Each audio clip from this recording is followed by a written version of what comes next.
ఓం మహాగణాధిపతయే నమః. ఓం గురుభ్యో నమః. ఓం శ్రీమాత్రే నమః. అరుణాం కరుణాతరంగితాక్షీం ధృతపాశాంకుశపుష్పబాణచాపాం అనిమాదిభిరావృతాం మయూకైః అహమిత్యేవ విభావయే భవాని. శ్రీమాత్రే నమః. ప్రేక్షకులకి ఆ లలితాంబిక అమ్మవారి యొక్క అనుగ్రహం పరిపూర్ణంగా కలగాలని మనస్ఫూర్తిగా కోరుకుంటూ మనం ఈరోజు చెప్పుకోబోయేటువంటి టాపిక్ గ్రహాల యొక్క మార్పు. అందులో ముఖ్యంగా ధనాన్ని ఇచ్చేటువంటి శుక్రుడు ప్రస్తుతం గురువుతో కలిసి మిథునంలో ఉన్నాడు. 21వ తేదీ సెప్టెంబర్ నుంచి ఆయన కర్కాటకంలోకి మారుతాడు. శత్రు స్థానం అది శుక్రుడికి. అలాగే రవి కూడా మనకి చూసుకున్నట్లయితే ఈ యొక్క ప్రస్తుతం రవి కర్కాటకంలో ఉన్నటువంటి రవి 15వ తేదీ నుంచి సింహంలో తన ఓన్ హౌస్లోకి మారుతాడు. అంటే ధనాన్ని ఇచ్చేటువంటి గ్రహం శత్రుక్షేత్రంలోకి, పేరు ప్రఖ్యాతులని ఇచ్చేటువంటి గ్రహం ఈ యొక్క సింహంలోకి మారుతున్నందుకు ఎటువంటి ఫలితాలు ఉంటాయి, ఎటువంటి విషయాల్లో మీరు జాగ్రత్తగా ఉండాలి అనేటువంటి అంశాలు మరియు రెమెడీస్ ఏం చేసుకోవాలి, పరిహారం ఏం చేసుకుంటే బాగుంటుంది అనేటువంటిది చెప్తుంది నేనైనప్పటికీ కూడా చెప్పిస్తుంది సాక్షాత్ లలిత అమ్మవారికి భావిస్తూ ఒక్కొక్క లగ్నము లేదా రాశి గురించి తెలుసుకుందాం.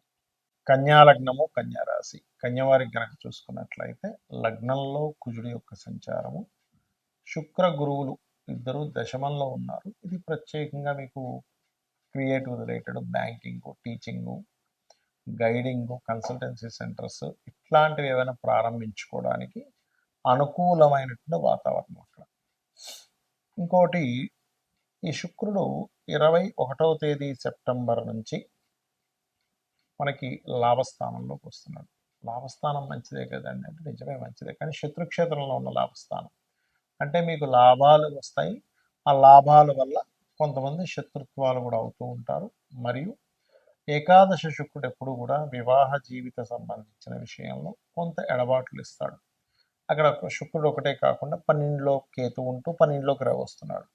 రవి 12లో ఉన్న కొంత సయా సౌఖ్యాన్ని, జీవిత భాగస్వామితో, స్త్రీ కావచ్చు పురుషుడు కావచ్చు, వారితో కొన్ని కారణాల వల్ల మీకు ఉద్యోగం అనుకోండి, వ్యాపారం అనుకోండి, వాటి మూలంగా మీరు మరొక ప్రదేశానికి వెళ్ళటము, అక్కడ కొంతకాలం ఉండడము, జీవిత భాగస్వామితో ఫ్యామిలీతో కొంత దూరంగా ఉండేటువంటి యోగాన్ని ఇక్కడ కలిగిస్తున్నాడు. ఇక స్ట్రెస్ అనేటువంటిది కూడా కాస్త అన్నదమ్ములతోని వీళ్ళతోని కుజుడు లగ్నంలో ఉండడం వల్ల ఇస్తున్నాడు. అయితే ఈ 12లోకి రవి రావడం వల్ల సెప్టెంబర్ 15వ తేదీ నుంచి అక్కడ ఇచ్చేటువంటి రిజల్ట్స్ ఏమిటి అంటే, ఉన్నత విద్యల కోసం మీరు ఏదైతే విదేశాలకు వెళ్ళాలని ప్రయత్నం చేస్తుంటారో ఆ యొక్క ప్రయత్నం ఖచ్చితంగా మీకు సఫలీకృతం అవుతుంది.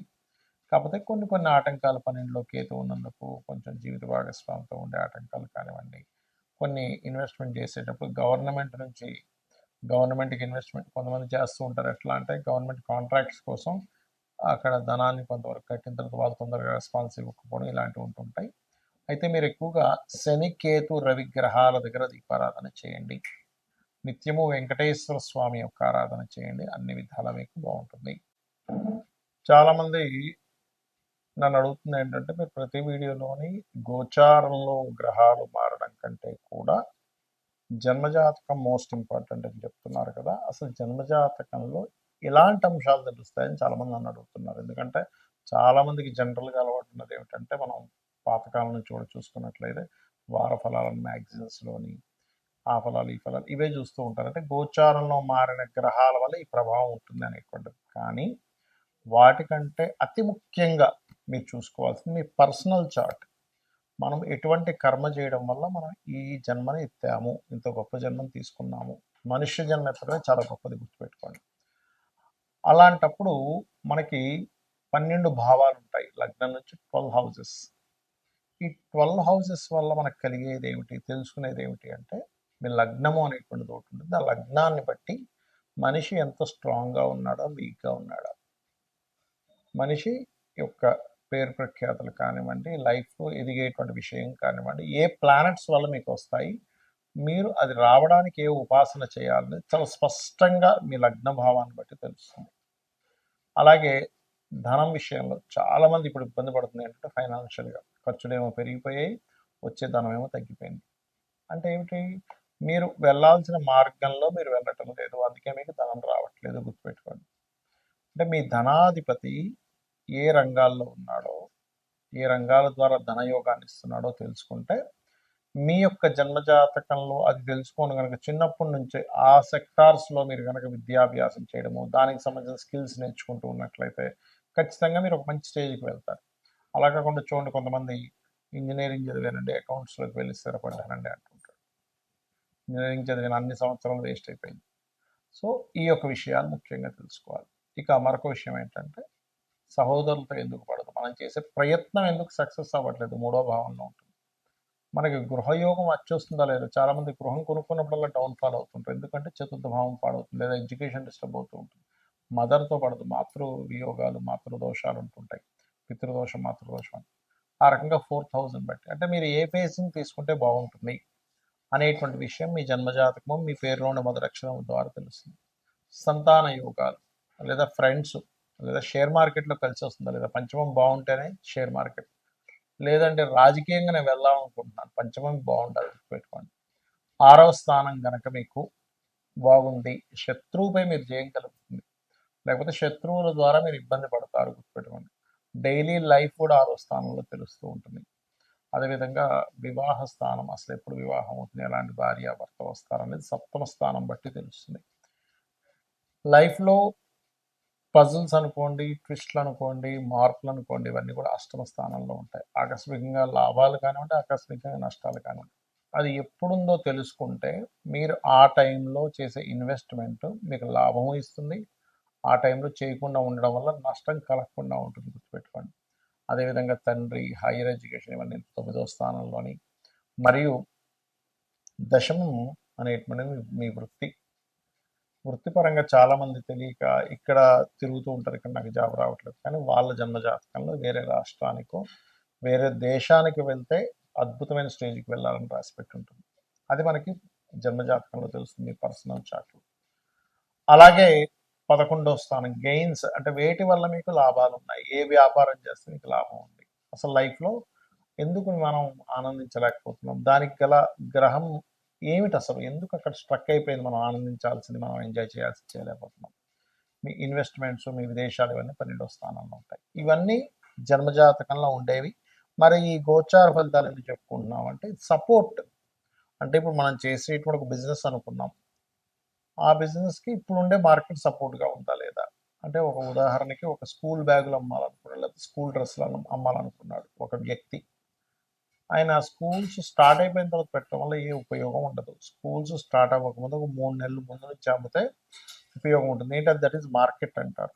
అంటే బయట ఉన్నటువంటి సిచ్యువేషన్స్, బయట ఉండేటువంటి డిమాండ్ని బట్టి మనం ఎలా అయితే బిజినెస్ స్టార్ట్ చేస్తామో, అలాగే మీ గోచార గ్రహాలు ఎంతవరకు సపోర్ట్ చేస్తున్నాయి దాన్ని బట్టి. అలాగే గోచారంలో మనకి దేశకాల పరిస్థితులు కూడా. ఇప్పుడు చూడండి, మనకి రవి సింహంలోకి వస్తాడు సెప్టెంబర్ 15 నుంచి. మనం మామూలుగా గతంలో కూడా చెప్పుకుంది ఏమిటి, పర్టికులర్గా ఇప్పుడు బంగారం రేటు ఫ్లక్చువేట్ అవుతూనే ఉంటుంది. ఆ లక్ష దగ్గర అటు ఇటు ఇటు అటు కొట్టుకులాడుతూ ఉంటుంది. గడిచిన 6-7 నెలల్లో ఎలా అయితే 60-70 ఉన్నది లక్షకు వచ్చేసింది, కానీ అంత ముందుకు వెళ్ళదని చెప్పుకున్నాం, అలాగే అవుతుంది. కానీ ఈ సెప్టెంబర్ 15వ తేదీ నుంచి అక్టోబర్ 15 మధ్యలో మాత్రం రైజ్ అవుతుంది, కానీ తర్వాత మళ్ళీ తిరుగుతూ ఉంటుంది అటు ఇటు. అలాగే మనకి భూముల రేట్లు కూడా బాగా పెరుగుతాయి, గుర్తుపెట్టుకోండి.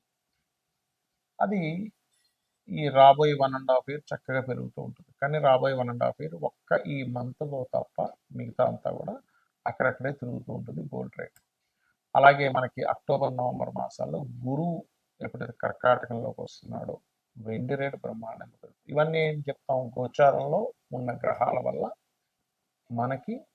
ఇప్పుడు చూడండి, ఇప్పుడు కుజుడు కన్యలోకి ఎంటర్ అయ్యాడు, మంచి మంచి అటాక్స్ జరుగుతాయి. ఇది మన ఉగ్రవాదుల మీద కావచ్చు, వాటి మీద కావచ్చు. కన్యలోకి కుజుడు ఎంటర్ అవ్వగానే మనకి ఎప్పుడు ఎంటర్ అవుతున్నాడు ఆయన అంటే 28 ఆగస్టు 28వ తేదీ ఎంటర్ అవుతుంది. 28వ తేదీ ఎంటర్ అవ్వగానే మంచి అటాక్ జరుగుతుంది ఈ ఉగ్రవాదుల మీద కానివ్వండి, వాటి మీద కానివ్వండి. ఎందుకంటే ఈ సంవత్సరం బుధుడయ్యాడు సైన్యాధిపతి, దాని మీద కుజుడు వచ్చాడు. ఇలాగా గోచారం ఫలితం ఈజ్ డిఫరెంట్, ఫోరా ఈజ్ డిఫరెంట్, సిద్ధాంత భాగం ఇది డిఫరెంట్, ఇట్లా రకరకాలుగా ఉంటుంది. కాబట్టి ఇవి తెలుసుకొని మీ యొక్క జీవితాన్ని ఆనందమయంగా చేసుకుంటారని, ఆ అమ్మవారి అనుగ్రహం మీకు పరిపూర్ణంగా కలగాలని మనస్ఫూర్తిగా కోరుకుంటూ శ్రీమాత్రే నమః.